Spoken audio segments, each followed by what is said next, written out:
Supreme court का आज एक फैसला आया है जिससे यहाँ के लोगों में जश्न का माहौल है। नमस्कार, आप देख रहे हैं वी एक्सपर्ट न्यूज और मैं हूँ संचिता। मैं इस वक्त मौजूद हूँ मोहन सराय में, जहाँ किसानों को लेकर के सुप्रीम कोर्ट ने एक बड़ा फैसला दिया है। दरअसल ये काफी पुराना मामला है, जहाँ लोगों को ये वादा किया गया था कि यहाँ पे ट्रांसपोर्ट नगर बनाया जाएगा, मगर ये चीज तारीख ढलते रही, दिन पर दिन देर होती रही और अब बीडी अपनी मनमानी करने लगा और इस जमीन को बिना बताए बेचने लगा, वो भी ज्यादा दामों में। अब किसान इसके विरोध में उतरे और मामला जा पहुंचा सुप्रीम कोर्ट में। आज सुप्रीम कोर्ट का फैसला आया जो किसानों के पक्ष में था। मैं कहूँगी सरकार को ये चीज कह दी है कि आपकी मनमानी नहीं चलेगी। यहाँ के लोगों में आज जश्न का माहौल दिखेगा आपको। चारों तरफ ढोल नगाड़ों के साथ स्वागत किया जा रहा है लोगों का। आइए यहाँ मौजूद लोगों से जानते हैं कि इस जश्न का कारण क्या था और असली में ये मामला क्या है। सर, एक बार आप अपना परिचय बता दीजिए, हमें पूरा मामला समझाइए कि क्या है। मैं मोहन सराय किसान संघर्ष समिति का संरक्षक हूँ। मोहन सराय किसान के ऊपर एक आफत 1998 में आई थी। ट्रांसपोर्ट नगर योजना के नाम से एक अधिसूचना जारी हुई थी, जिसमें किसानों की बिना सहमति के, किसानों के बिना मुआवजा दिए 2003 में किसानों का नाम काट दिया गया। एक भी किसान सहमति नहीं दिया, मुआवजा नहीं लिया, लेकिन किसानों का नाम काट के वाराणसी विकास प्राधिकरण का दर्ज कर दिया गया था। तब से किसान संघर्ष करता चला आ रहा है। 16 मई 2021 को 23 को किसानों के ऊपर बर्बर लाठीचार्ज हुई। यहाँ पे सैकड़ों किसानों के घरों का दरवाजा तोड़ के वाहनों की अस्मिता लूटी गई, जिसमें हमारे किसान आंदोलन के अगुआ कृष्ण प्रसाद पटेल जी को काफी चोट आई, जिसके बाद इनका देहांत हो गया और वो तब से आंदोलन चलता रहा। और आज माननीय उच्चतम न्यायालय ने, चीफ जस्टिस ऑफ इंडिया की अदालत से आज एक सुप्रीम रोक लगी है, एक स्टे मिला हुआ है, जिससे आज हम सभी किसानों को भारी जश्न का वातावरण है। सभी लोग जश्न में डूबे हुए हैं, क्योंकि किसान अपने ही जमीन से बेदखल हो रहा था। किसान माने ये बनारस एक ऐसा जगह था जहां पे 2013 जो लोकसभा में जो कानून पास हुआ था, वो कानून भी नहीं लगता था। यहाँ पे जमीन जो किसानों का घर जो गिराने की बात चल रही थी, अभी प्रशासन तुरंत रिसेंट में अभी किसानों की घर गिराने के लिए नोटिस दिया था।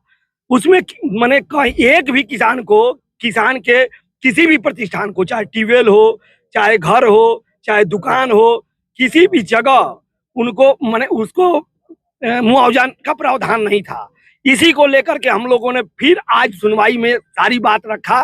चीफ जस्टिस ऑफ इंडिया ने सारा साक्ष्य और सबूत देखते हुए स्टे दिया, और स्टे देकर को स्टेट गवर्नमेंट उत्तर प्रदेश सरकार को कड़ी फटकार लगाई गई है।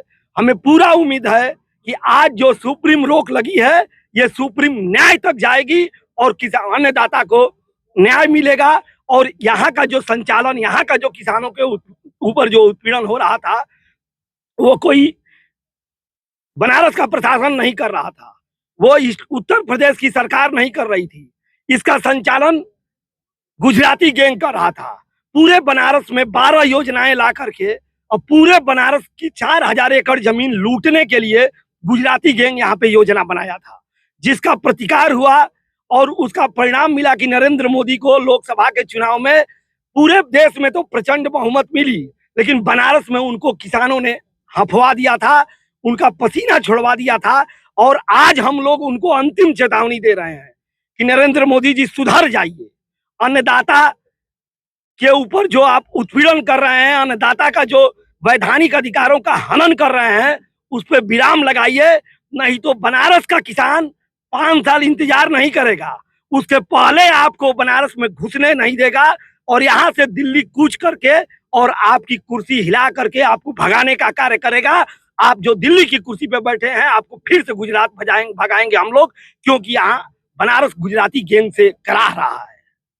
अभी आपको लगता है कि आपने जैसा कहा कि सरकार की एक तरह से हार ही है, यूपी चुनाव भी सर पर, आपको लगता है इसका असर पड़ेगा?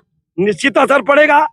केवल शब्दों की तस्करी करके जब 2014 में चाहे 2017 में सरकार बनी, तो ये लोग नारा दिए थे बहुत हुआ किसानों पे अत्याचार, अब की बार मोदी सरकार, बहुत हुआ किसानों पे अत्याचार, अब की बार योगी सरकार। और सरकार में आने के बाद अन्नदाता के वैधानिक अधिकारों का हनन हो रहा है। मैं इसमें अपने नेता राहुल गांधी को बधाई देता हूं।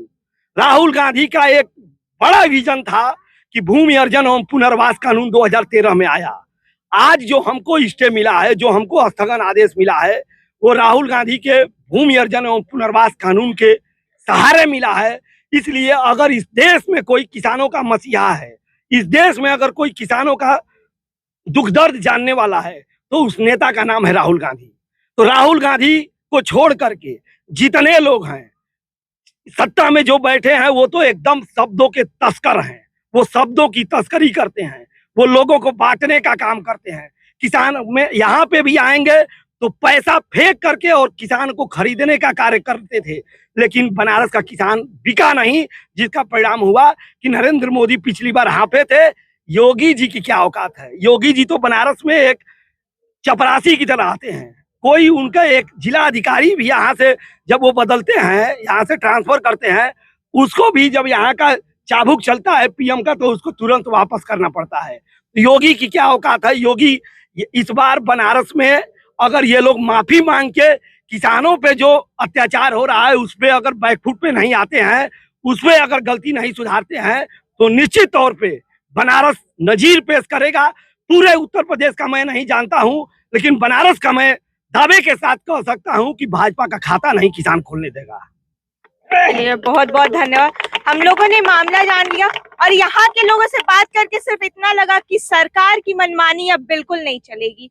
इस मामले पर आपका क्या कहना है, हमें कमेंट बॉक्स में बताएं और देखते रहें वी एक्सपर्ट न्यूज। धन्यवाद।